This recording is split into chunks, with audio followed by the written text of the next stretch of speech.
fourth year in a row, the Hyannis Youth and Community Center will play host to the Women's Hockey East tournament. General Manager Joe Izzo says bringing the tournament to Barnstable was a team effort. I think it's fitting that this tournament is being held for the fourth consecutive year at the Hyannis Youth and Community Center, because the success of this tournament is a result of the community coming together to support this wonderful event. Patty Lloyd with the Cape Cod Chamber of Commerce says her staff is ready to make sure the weekend runs smoothly. We'd like to welcome back Women's Hockey East. We're thrilled to have you here today and next week. We have a great team here lined up to host you, to show you some real good Cape Cod hospitality. We know the weather's going to cooperate, so we don't have to worry about that. And most of all, our volunteers they clamor to be here for this prestigious women's event. Kathy Winters and Joe, thank you so much for selecting Hyannis Youth and Community Center. I'm honored to work with this team here. The town of Barnstable, all the Tom Lynch and his team, Mark, Lynn, Mike, and everyone else, they've given us a support to actually solicit high-end, high-profile events. So thank you so much, and come back soon and often. Town Manager Tom Lynch says Barnstable's resources make it the perfect location for Women's Hockey East. This is really, a good brand of hockey, and I've been able to come to each of the tournaments. I'm a little disappointed that the red and white has beaten out the maroon and gold, but this year we're hoping for the best. And as I was talking to Brian Smith a little while ago, I think the fact that they're trying to make this a destination tournament, and we have a lot of amenities beyond this wonderful facility, and we have seen with different events that happen here that our local merchants do well, particularly in this off-season. We put people in hotels and motels.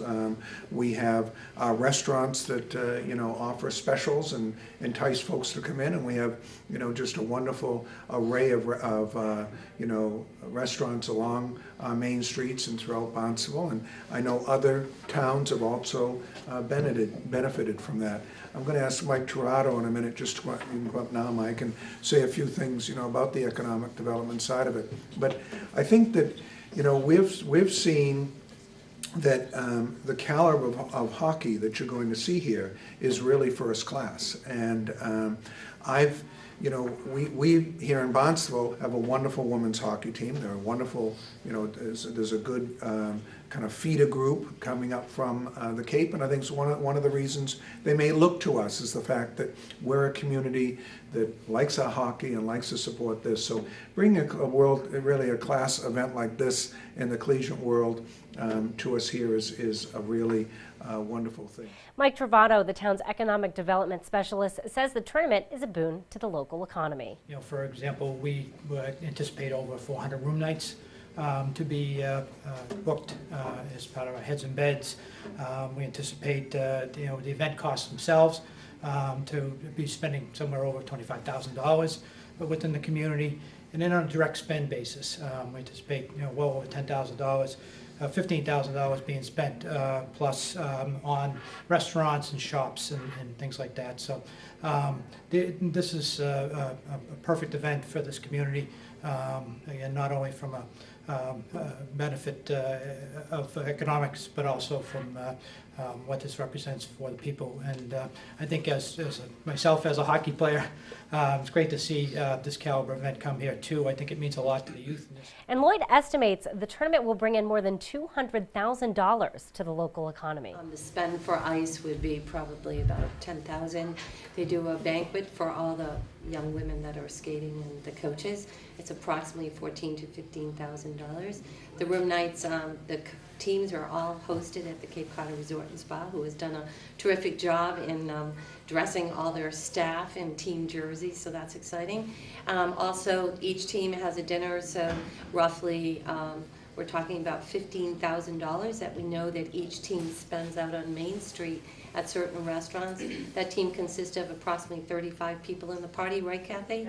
So the spend that we know, those are the numbers we know, and we're not even talking about the participant or the attendees that will come with their families, and in between games go out for lunch or spend money right here at the facility. So the excitement doesn't end with Barnstable locals. Hockey East Commissioner Joe Bertagna says they are excited to be back in Hyannis. We're thrilled to be back here. It's an exciting time of year, always for us. This year we've got a few extra things on our plate, but it all starts with this women's tournament that begins Friday and culminates in a champion here.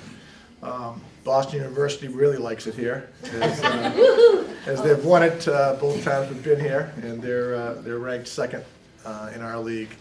And the one thing that Hockey East has not had in our 13 years is a national champion, and we're in the best position we've ever been to do that. So that Boston College right now is the #1 team in the country, the #1 seed in our tournament. They still have to get past Providence to return back here. But that's the other thing that's at stake on the weekend when we come here is not only to crown our champion, but whoever wins the tournament gets an automatic bid to the national tournament. Team practices will begin Friday, March 6th. Semifinal games will be held Saturday, March 7th, and the championship final game will be held Sunday, March 8th. Tickets are just $10 a day. For Channel 18, I'm Sarah Mannel.